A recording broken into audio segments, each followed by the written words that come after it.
জুলাইয়ের আগে যা পরেও তা, এটা বলছেন সার্জিস আলম। উনি যে অর্থে বলছেন টেন্ডারবাজি, বাজার দখল, হাটের ইজারা, স্কুল কমিটি, ম্যানেজিং কমিটির নিয়ন্ত্রণ ইত্যাদি ইত্যাদি প্রসঙ্গে।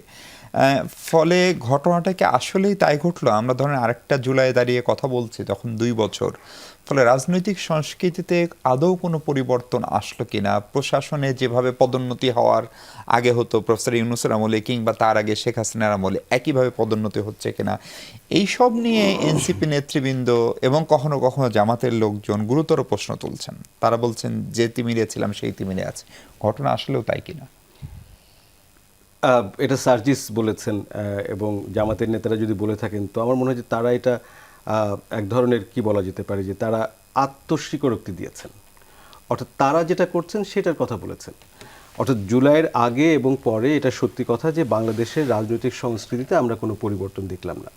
সেটা যে আমরা দেখলাম না সেটা তো সার্জিস আলম এবং তার বন্ধুরা এবং জামাত ইসলামী এবং বাংলাদেশ জাতীয়তাবাদী দল এই সবগুলো পক্ষই তারা নিজেরাই প্রমাণ করলেন যে আসলে জুলাইয়ের আগে এবং পরে কিছু নেই, আমরা যা পুরনো সেই পুরনো।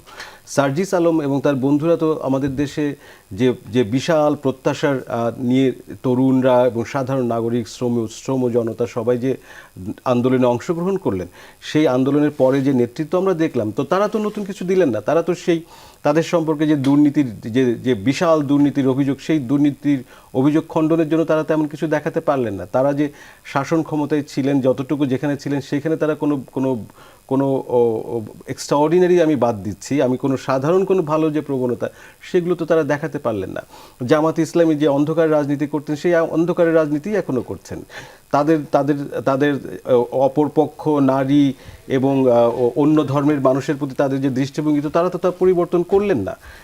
বিএনপি যেরকম একই রকমভাবে যে প্রশাসন তোষণ করা এবং তাদের চাঁদাবাজি, তাদের দলবাজি করার যে চেষ্টা, সেই কাজটাই করতে থাকলেন। ফলে এই যে পক্ষগুলো, এর কারা কাকে দোষ দিচ্ছে?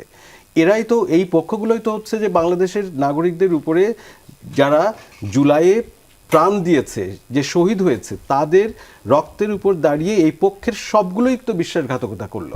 ফলে তারা এখন কি করে আর নতুন জুলাই আর আগের জুলাইয়ের পরের জুলাইয়ের দাবি করছে? ক্ষতি যেটা হয়েছে সেটা হচ্ছে আমাদের মতন সাধারণ মানুষের ক্ষতি হয়েছে। 1400 মানুষের প্রাণ দিয়েছে, যেটা রেকর্ডেড, এবং কত লক্ষ মানুষ আজকে মানুষ ঘরে ঘরে এখনো পর্যন্ত আহত, আহাজারি করছে। সেই সমস্ত মানুষগুলো তাদের জন্য আসলে এই দলগুলো, এই পক্ষগুলো, এরা কেউ কিছু করতে পারেনি। এটা আমাদের ব্যর্থতা, ডেফিনেটলি আমাদের ব্যর্থতা।